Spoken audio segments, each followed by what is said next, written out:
ওপারে হলো আসাম রাজ্য আর এপারে হলো ওয়েস্ট বেঙ্গল। সুতরাং মেঘালয় থেকে বাড়ি ফিরে যাচ্ছি আর হালকা বৃষ্টি পড়ছে, সেই ওপরে হাইওয়েটা দেখা যাচ্ছে একদম পাহাড়ের টপে।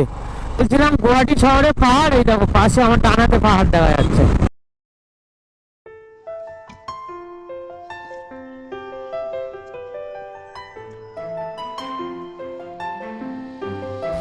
আমরা আমাদের এই মেঘালয়ের ওয়াকেন ভিলেজ থেকে বেরিয়ে যাচ্ছি আর এখন চলেছি দার্জিলিংয়ের উদ্দেশ্যে।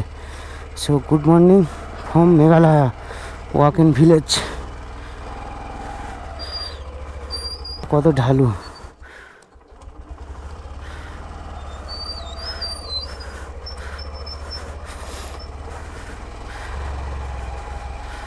কত ঢালু দেখো। So good morning from Meghalaya Wahkhen village. আর এখন আমরা যাচ্ছি দার্জিলিংয়ের উদ্দেশ্যে, মানে বাড়ির উদ্দেশ্যে রওনা দিয়েছি। যেহেতু টানা মেঘালয় থেকে গাড়ি চালাতে পারবো না, তাই আমরা একদিন দার্জিলিংয়ে স্টে করে যাব।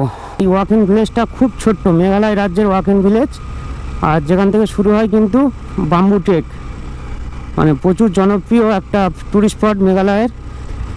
আর এখন আমরা যাচ্ছি জলদাপাড়া, কেন টানা গাড়ি চালিয়ে যেতে পারবো না, তো সেই আমাদের থেকে থেকে যখন যেতে হবে আমরা আজকে জলদাপাড়া থাকবো।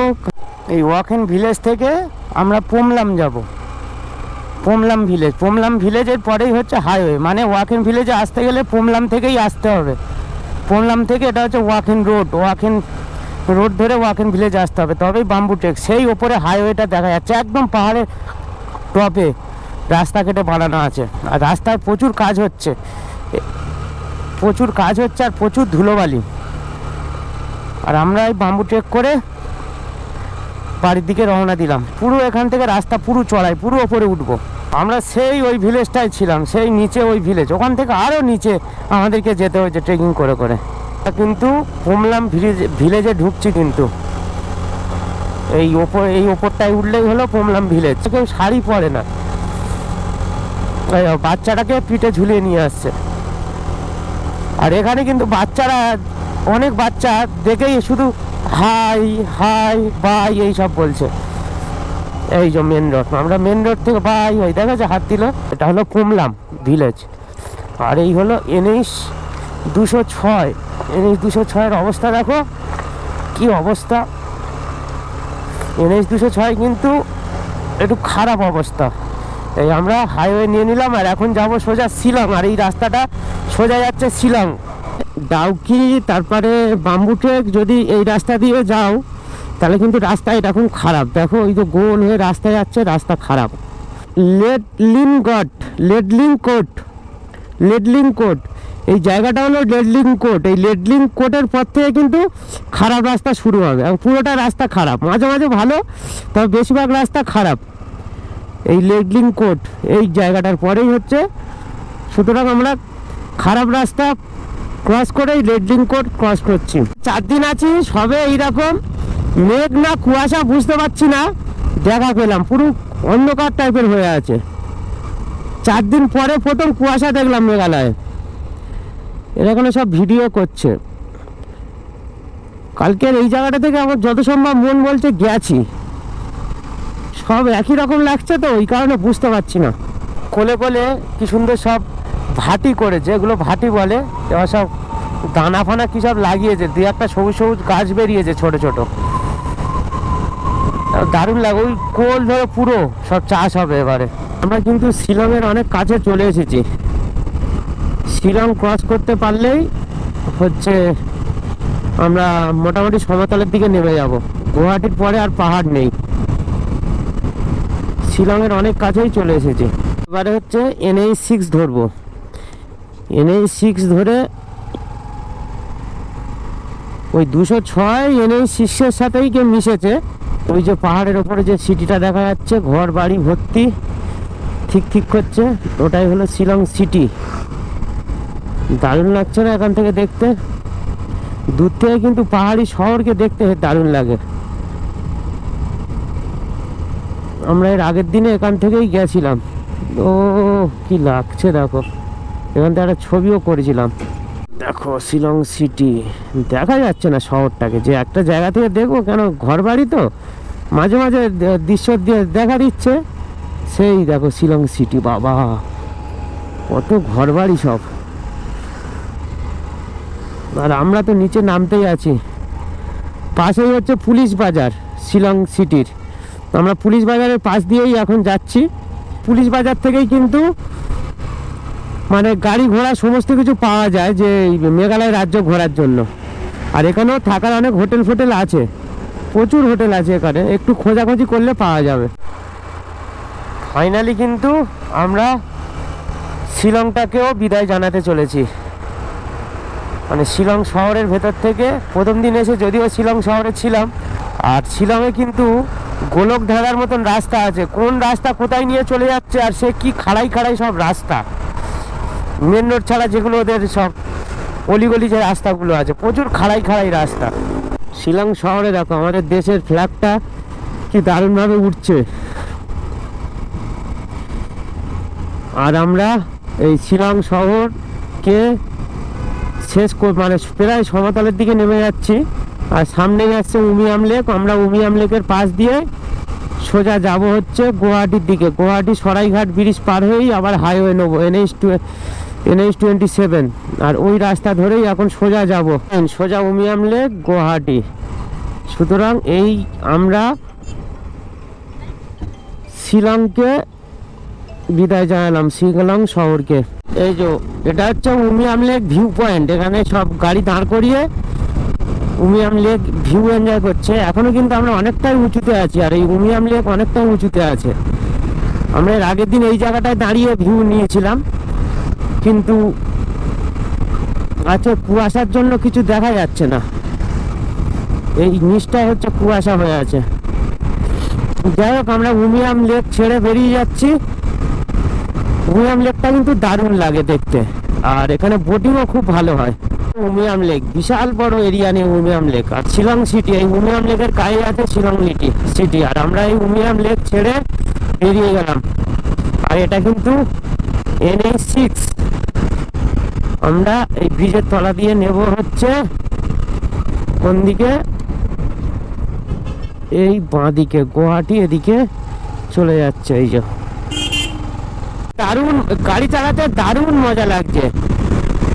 এই রাস্তাটুকু বিশাল মজা লাগছে গাড়ি চালাতে। একদম রাস্তা হচ্ছে আঁকা বাঁকা রাস্তা, মানে গাড়ি এত লিন হয়ে যাচ্ছে কি বলবো। একদম আঁকা বাঁকা রাস্তা। দেখো ওহো, এরকম কর্নারিং করতে কার না ভালো লাগে। লাভলি। এখানে 2 to 4 লেনের রাস্তা এই উমিয়াম লেকের পর থেকে। মেঘালয়ে দেখি এই দোকানটায় খাবো আমরা, কি ট্রিট কর্নার, কি খাবার পাওয়া যায় দেখি। মেঘালয়ে এই আজকের আমাদের লাস্ট খাওয়া, এরপর আবার কবে খাবো জানি না। দারুণ খাবারের টেস্ট। খাওয়া দাওয়া করে এই বেরিয়ে গেলাম। সামনে আছে বির্নিহাট। বির্নিহাটের পরেই হচ্ছে যে উমতরু রিভার আছে, ওটা ক্রস করার পরেই, ব্রিজটা ক্রস করার পরেই আমরা আসামের ভেতরে এন্ট্রি করব। আসামের ভেতরে এন্ট্রি করার পরেই আমরা ক্রস করব গুয়াহাটি সরাইঘাট ব্রিজ। এই জায়গাটার নাম হলো কুইনাইন। প্রথম শুনলাম এরকম জায়গার নাম কুইনাইন। কিন্তু সেই সিংকোনা গাছের ছাল থেকে পাওয়া যায়, যেটা ম্যালেরিয়া রোগের ওষুধ তৈরি হয়। সেই জায়গাটার নামই কুইনাইন, হয়তো খুব কুইনাইন পাওয়া যায়। সামনে কত কুয়াশা দেখো, ইস। কেন এর আগে তোমরা ভিডিওতে দেখলেন যে কামাখ্যা দেবীতে যখন পুজো দিতে গেছিলাম কতটা কুয়াশা, মানে গুয়াহাটি ঢুকছে তার প্রমাণ আমরা পাচ্ছি। বির্নিহাট ঢোকার আগে হচ্ছে এই টোলগেটটা পরে, এটা হচ্ছে ন্যাশনাল হাইওয়ে 6-এর ওপরে। মানে এই টোলগেটটা ক্রস করলেই, আর টোলগেটের একটু আগে থেকে মেঘালয় রাজ্য শুরু হচ্ছে। আচ্ছা, এইটা দিয়ে যেতে বলছে।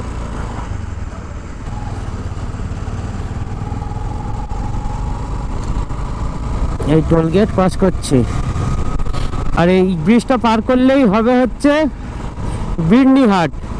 বির্নিহাটটা হচ্ছে আসামের মধ্যে পড়ে। এই যে এটাই হলো বর্ডার, দুটো রাজ্যের বর্ডার। এটা মেঘালয় আর হচ্ছে আসাম রাজ্যের বর্ডার। এই যে বির্নিহাট, এটা হচ্ছে উমতরু রিভার। আমরা কিন্তু এবারে একদমই মেঘালয়কে বিদায় জানিয়ে ওয়েলকাম টু আসাম, মানে আমরা আসামে এন্ট্রি করলাম, আসাম রাজ্যের ভিতরে আমরা এন্ট্রি করে গেলাম। এরপরে আসছে জোড়াবাট, জোড়াবাট থেকেই হচ্ছে NH 6 ছেড়ে দিয়ে 27 নেব, রাজ্যের বিডনিহাট। এই বিডনিহাটের পরেই কিন্তু ওই উমত্রু রিভারটা পড়ে, আর উমত্রু রিভারের পরে মেঘালয়ে এন্ট্রি হয়। এখানে NH 6 দেখাচ্ছে, মানে আমরা এতক্ষণ NH 6-এই ছিলাম, কিন্তু বলছিলাম গুয়াহাটি আর 18 কিলোমিটার। আচ্ছা, আর কিছুক্ষণ পরেই হচ্ছে আমরা NH 6 ছেড়ে দেবো। এই জোড়াবাটে ঢুকে গেছি, বোর্ড দেখা পেয়েছি, মানে জোড়াবাট এই পাশেই বোর্ড দেওয়া আছে, এটা হলো আসাম রাজ্যের জোড়াবাট। আর এই জোড়াবাট থেকেই আমরা NH 27 নেবো, টোলগেট N, মানে হচ্ছে NH 6ও এখানে শেষ। এই আমরা বাঁ দিকে নিয়ে নিলাম, আসার সময় জোড়াবাট থেকে ডান দিকে নিয়েছিলাম, এই ওভারব্রিজের তলা দিয়ে, এই তলা দিয়ে আমরা সোজা হাইওয়েতে বেরিয়ে যাচ্ছি। এই যে তলা দিয়ে নিয়ে নিয়েছিলাম, এই আমরা কিন্তু NH 27 নিয়ে নিলাম, আর এই রাস্তা ধরে এখন সোজা যাব।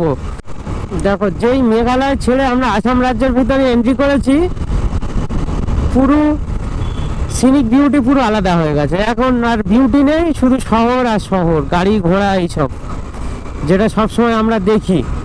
আমরা কিন্তু গুয়াহাটি এন্ট্রি করে গেলাম, ওয়েলকাম টু গুয়াহাটি। সামনে হচ্ছে ব্রিজ আছে, সরাইঘাট ব্রিজ, ব্রহ্মপুত্র নদীর ওপরে। ওই ব্রিজ ক্রস করলেই আমরা গুয়াহাটি শহর ছেড়ে বেরিয়ে যাব। বলছিলাম গুয়াহাটি শহরে পাহাড়, এই দেখো পাশে আমার ডানাতে পাহাড় দেখা যাচ্ছে, ভালোই পাহাড় আছে গুয়াহাটি শহরে। তেজপুর 170, আর আমরা এটা হচ্ছে ব্রহ্মপুত্র ব্রিজ ক্রস করছি, মানে নিচ দিয়ে চলে গেছে ব্রহ্মপুত্র নদী, পাশ দিয়ে ট্রেন লাইনও আছে আসার সময়। এর আগের দিন আমরা ওই ব্রিজটা দিয়ে এসেছিলাম, বিশাল ব্রিজ, বিশাল। আগের দিন ওই ব্রিজটা রাতে এসেছিলাম, আর নিচ দিয়ে ব্রহ্মপুত্র নদী, আর ডান হাতে হচ্ছে কামাখ্যা মন্দির আছে এই গুয়াহাটি সিটিতে।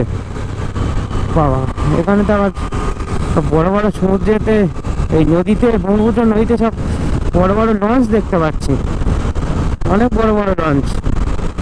তাহলে ফাইনালি আমরা ব্রহ্মপুত্র নদী ক্রস করছি, ক্রস করে আমরা শিলিগুড়ির দিকে এগিয়ে যাচ্ছি, মানে আজকের আমরা জলদাপাড়ার দিকে এগিয়ে যাচ্ছি। জলদাপাড়াতে গিয়ে আজকে রাতে থাকবো, কারণ দেখো মেলা হচ্ছিল। আগের দিন রাত্রে যখন এই জায়গাটা ক্রস করি, তখন এই পাহাড়গুলো পাশ থেকে যাচ্ছিলাম, দেখা পাচ্ছিলাম না, অনেক পাহাড় আছে। আর গুয়াহাটির ভেতরে, গুয়াহাটি শহর ছেড়ে এপারে চলে এসেছি নদী পাহাড় হয়ে। মেঘালয়ে আমাদের একটা টোলগেট পড়েছিল, আর হচ্ছে আসামে এই প্রথম টোলগেট আমাদের পড়ছে। আর আমরা কিন্তু সেই NH 6 ছেড়ে NH 27-এই এখনো আছি, NH 27 ধরে এখনো সোজা যাচ্ছি, আর এখন যেতে থাকবো NH 27 ধরে। আর এটা আজকের আমাদের ফেরার পথে দ্বিতীয় টোলগেট, এটা হচ্ছে রঙ্গিয়া ক্রস করছি, রঙ্গিয়া, আসাম রাজ্যের রঙ্গিয়া। তেল ভরবো, এটা কিন্তু আসাম রাজ্যে তেল ভরাবো। কত করে দেখি, 9863, এখানে একটু বেশি, ওদিকে 94 ছিল, এখানে আবার 4 টাকা বেড়ে গেছে। ফুল ফুল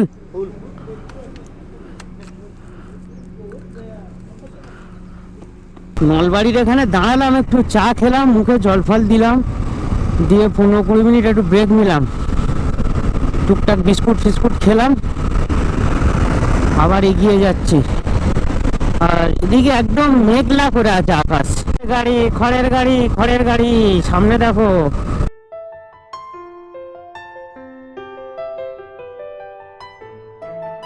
এই ডানাতে যে রাস্তাটা চলে যাচ্ছে, এটা চলে যাচ্ছে হচ্ছে মানস ন্যাশনাল পার্ক আসামে।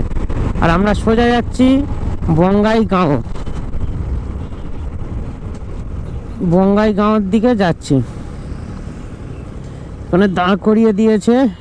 আসামি একটা ভাষা শিখলাম, ইয়াত, ইয়াত মানে এখানে, ব আমাদের হচ্ছে বাংলায় ব পেছনে শূন্য দিলে র হয়, আর ওদের হচ্ছে ব হচ্ছে মাঝখানে কাটা থাকলে র হয়। এই দুটো শিখলাম কিন্তু আসামে, ইয়াত মানে এখানে, আর ব আর রয়ের মধ্যে বাংলা আর আসামি ল্যাঙ্গুয়েজের মধ্যে পার্থক্যটা জানলাম। জি বাবা, ওখানে কত বোট ওই জায়গাটা, ওদিক থেকে একটা ছোট্ট নদী চলে, অনেক চওড়া নদী। তো বেকি রিভার, বেকি। ওদিকেও, ওদিক দিয়ে রেল লাইন আছে, আর দুটো আলাদা আলাদা লাইন, মাঝখান দিয়ে পাশ দিয়ে আমার ফুটপাথ আছে, সব হেঁটে হেঁটে যাচ্ছে। কত ট্রাক লাইন দিয়ে দাঁড়িয়ে আছে, কেন দাঁড়িয়ে আছে জানি না। ডাহালাপাড়া টোল গেট, এটাই হচ্ছে ডাহালাপাড়া টোল গেট। এটা আজকের আমাদের দিনের 3 নম্বর, হ্যাঁ 3 নম্বর টোল গেট পার হচ্ছে। মানস রিভার ক্রস করছি, মানস। কালকের হয়তো বলতে পারিনি ঠিকঠাক, আজকে বলছি। এটা হচ্ছে মানস রিভার, কি চওড়া নদী। এই আমরা মানস রিভার ব্রিজ ক্রস করলাম, মানস নদী ক্রস করলাম। এখন আমাদের 180 কিলোমিটার বাকি আছে জলদাপাড়ায় মানস রিভার থেকে। কাজলগাঁও ক্রস করছি। সামনে কি দেখা যাচ্ছে, কাকড়াঝোড়, তারপর এদিকে চলে যাচ্ছে ভুটান। ভুটানের হচ্ছে গেলেংফু সীমান্ত, এটা হচ্ছে কাজলগাঁও। এটা আচ্ছা, এই ব্রিজের তলা থেকে ডান দিকে চলে গেলে হচ্ছে ভুটানের কি গেলেংফু সীমান্ততে যাওয়া যাবে।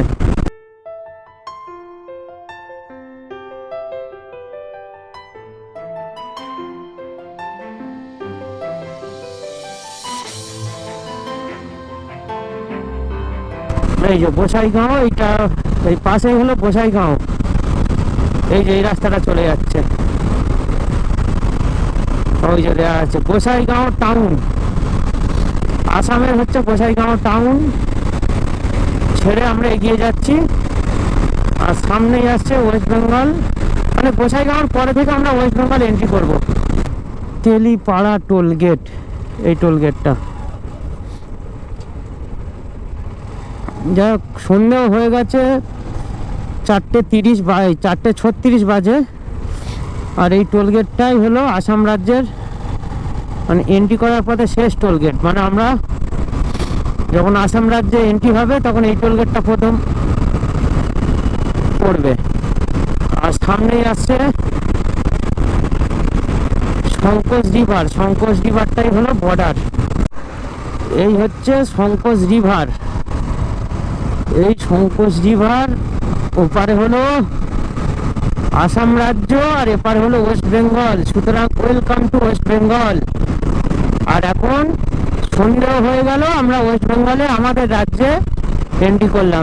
ওয়েস্ট বেঙ্গল 12 এখানে কি হয়েছে, ট্রাক আটকে রেখেছে, কিছু একটা হয়েছে, লাইন ধরে ট্রাক। আর একটা রাস্তা দিয়ে উল্টো দিক দিয়েও গাড়ি আসছে, কি প্রবলেম হচ্ছে যেতে।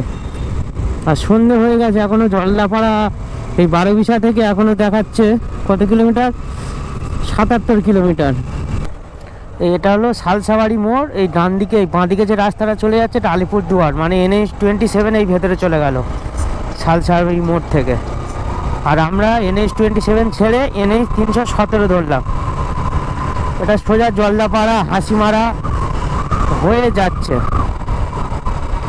তো আমরা হচ্ছে জলদাপাড়াতে থাকবো, এটা NH-317। কাল রাতে এটাতেই ছিলাম, বিনয় চাপা হোমস্টে, একদম মেন রোডের গায়ে জলদাপাড়া।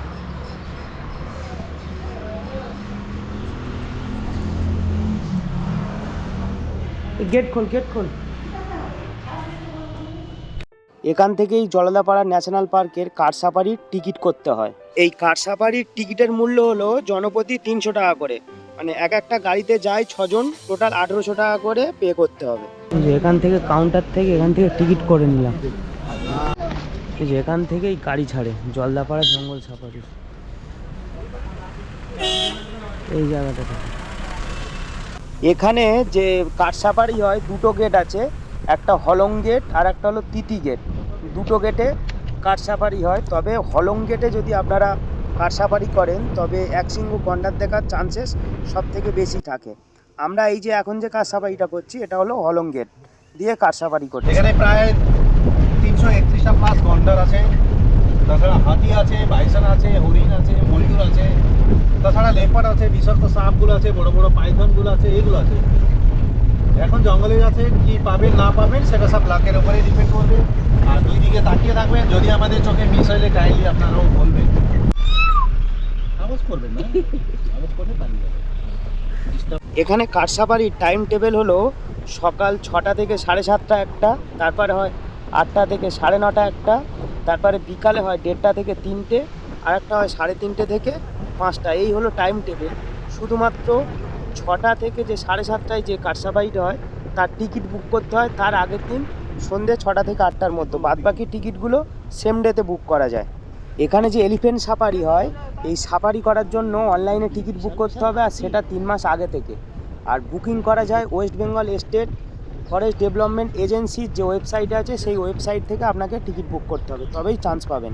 ওইদিকে ডান দিকে এদিকে তোমরা দিকে বসছো, ওই দেখো বুকিং হাতি দেখতে পাচ্ছ? এটা হচ্ছে হক ডিয়ার। হ্যাঁ, দেখেছেন হরিণটা? ওই দেখো হরিণও আছে, ওই যে দুটো হরিণ। আমাদের যে গাইড দাদা ছিল, সেই গাইড দাদা বলেছিল এই জঙ্গলের ভিতরে 2টো জায়গায় নামতে দেওয়া হবে, আর একটা ওয়াচ টাওয়ার আছে, সেই ওয়াচ টাওয়ার থেকে জঙ্গলের পুরো ভিউ দেখতে পাওয়া যায়। আর বলেছিল যে জঙ্গলের মধ্যে কেউ বেশি চিৎকার চেঁচামেচি না করতে। আর এই যে শুকনো গাছটা দেখতে পাওয়া যাচ্ছে, এই গাছের গোড়াতে কিন্তু অনেক লবণ দেওয়া আছে, মানে সল্ট, মানে কি তৃণভোজী প্রাণীরা নাকি নুন খেতে ভালোবাসে, তাই নুন খেতে আসলে তাকে কিন্তু ভালো দেখতে পাওয়া যায়। এই জায়গাটায় হলং সাহেবের বাংলো ছিল, যেটা এখন আর নেই। আর এখানে পার্ক মতন করা আছে এই ন্যাশনাল পার্কের মধ্যে, জলদাপাড়া ন্যাশনাল পার্কের মধ্যে। কিন্তু আমাদের কপাল খারাপ, আমরা কিছুই দেখতে পাইনি। শুধু ময়ূর আর হরিণ দেখেছি, আর হাতি দেখেছি। তা হাতি একটা দেখেছি, আর যেগুলো সব সাফার মানে পেট্রোলিং করছে ওগুলো বললো পোষা হাতি। এই জায়গাটায় পার্ক মতন করা আছে। এই জায়গাটায় কারা কারা হচ্ছে কত সালে গন্ডার, হাতি, তারপরে হচ্ছে গৌড়, এগুলোর দ্বারা যারা মারা গেছে তাদের নাম এখানে দেওয়া আছে। এই জলদাপাড়া ন্যাশনাল পার্ক একশৃঙ্গ গন্ডারের জন্য বিখ্যাত, কিন্তু তবে চেষ্টা করবেন যাতে সকাল 6টায় যে সাফারি শুরু হয় সেটা করার, তাহলে কিন্তু জন্তু জানোয়ার দেখার একটা চান্স থাকবে। এই হলো জলদাপাড়া ন্যাশনাল পার্কে এন্ট্রি গেট। আমরা নেমে গেছি, এবার বাড়ির দিকে রওনা দেব। আমরা জলদাপাড়া ন্যাশনাল পার্ক দেখে বাড়ির দিকে রওনা দিলাম। এবার কালকের হাসিমারা হয়ে জলদাপাড়াতে এসে রাতে ছিলাম, আর এখন আজকের আমরা মালদাতে যাব, কারণ জলদাপাড়া থেকে আমাদের চিংড়িঘাটার দূরত্ব হলো 671 কিলোমিটার। এই বীরপাড়া ঢোকার আগে এই টোল গেট, এটা হচ্ছে NH 317-এর ওপরে এই টোল গেটটা। আর আমরা বীরপাড়া, গায়ের কাঁটা, তারপরে হচ্ছে যাব হচ্ছে ধূপগুড়ি, ময়নাগুড়ি, জলপাইগুড়ি, তারপরে হচ্ছে ফুলবাড়ি হয়ে আমরা NH 227 নেব। ওটা ধরেই সোজা হচ্ছে বিহারের কিষানগঞ্জ হয়ে ইসলামপুর, ডালখোলা হয়ে NH 12 ধরবো, বাঁদিকে নিয়ে নেবো। এটা হচ্ছে বীরপাড়া, ডান এই বাঁদিকে যে রাস্তাটা চলে যাচ্ছে কোচবিহার। কলকাতার বোর্ড এতক্ষণ পরে দেখা পেলাম। জলপাইগুড়ি 56, শিলিগুড়ি 104, আর কলকাতা এখান থেকে 662। দেখো ওই গায়ের কাটা ক্রস করার পরে বিশাল বিশাল চায়ের বাগান দুই সাইডে, কত চা গাছ বাবা। এই সাইডে দুই সাইডে, এটা কি গোর্খা টি স্টেট বলে লেখা ছিল। দেখি একটু ঢুকবো চা গাছের এখানে। মেঘালয় থেকে বাড়ি ফিরে যাচ্ছি, আর হালকা বৃষ্টি পড়ছে বলে এখানে একটু দাঁড়িয়ে গেছি। গায়ের কাটা বলে একটা জায়গা আছে, এখানে চা বাগানটা দারুণ। এখানে বাইক দাঁড় করিয়ে এই চা বাগানটাকে একটু উপভোগ করছি, দারুণ জায়গা। এটা হলো রায়গঞ্জ টোল প্লাজা। এই টোল প্লাজা থেকে রায়গঞ্জের দূরত্ব ওই 7 কিলোমিটার মতন। আচ্ছা, রায়গঞ্জের পরে আসছে হচ্ছে গাজল, মালদা, তারপরে হচ্ছে মালদা। দেখো গাজল সোজা, এখনো কিন্তু আমরা NH 12-এই আছি, আর NH 12 সোজা কলকাতা চলে গেছে। এটা হচ্ছে ডালখোলা বকখালি রোড, NH 12। এই গাজল, মানে গাজল কিন্তু মালদারই একটা শহর। এই দেখো লাইন ধরে আমবাগান, এতক্ষণ এত সুন্দর আমবাগান পাইনি, কিন্তু এখানে আমবাগান ভর্তি, দুই সাইডেই লাইন ধরে আমবাগান। এই জায়গাটার হচ্ছে নাম হচ্ছে বুলবুলচন্ডী, মালদা ক্রস করা হয়ে গেছে। এবার হচ্ছে ফারাক্কার দিকে যাচ্ছি। ফারাক্কা আর বাকি আছে 35 কিলোমিটার। ফারাক্কা ব্যারেজ ক্রস করা হয়ে গেল, আবার দেখা হবে কোনো এক সময়। হচ্ছে মোরগ্রাম, রামপুরহাট, তারপর পানাগড়। এই মোরগ্রাম থেকে ডান দিকে নিলেই চলে যাওয়া যাবে, বর্ধমানও চলে যাওয়া যাবে। আসার দিনে আমরা কিন্তু এটা হয়েই এসেছিলাম, এই মোড়গ্রাম হয়ে, মানে বর্ধমান হয়ে আমরা মোড়গ্রাম নিয়েছিলাম, মোড়গ্রাম থেকে এই NH-12 কানেক্ট করেছিলাম। আজকে কিন্তু আর মোড়গ্রাম থেকে বর্ধমান যাব না, আজকে আমরা সোজা বেরিয়ে যাবো, সোজা বহরমপুর, তারপর বেলডাঙ্গা, পলাশি, কৃষ্ণনগর, বেতুয়াডাউরি হয়ে কিন্তু আমরা কলকাতায় ঢুকবো। এখন বাজে হচ্ছে সন্ধ্যে 7:16, আর এখন ক্রস করছি হচ্ছে কৃষ্ণনগর, এরপরে রানাঘাট, তারপরে আসছে বারাসাত, বারাসাত মধ্যমগ্রাম হয়ে তারপরে হচ্ছে দমদম এয়ারপোর্ট, দমদম হয়ে বাবুঘাটি, বাবুঘাটি হয়ে কুন্ডোডাঙ্গা ফ্লাইওভার ব্রিজ দিয়ে সোজা হচ্ছে বাইপাস নেবো, ইস্টার্ন মেট্রোপলিটন বাইপাস দিয়ে চিংড়িঘাটা। আর এটাই হলো রুট, মানে এখনো NH-12 আছি। আর এখানেই হচ্ছে আমার মেঘালয় পর্ব শেষ করছি। যদি কোনো ভুল ত্রুটি হয়ে থাকে বা কোনো ভুল তথ্য দিয়ে থাকি মার্জনা করবেন, আর অবশ্যই কমেন্টে বলে দেবেন কি ভুল হয়েছে। সবাই ভালো থাকবেন, সুস্থ থাকবেন, আবার দেখা হচ্ছে নতুন কোনো ভিডিওতে।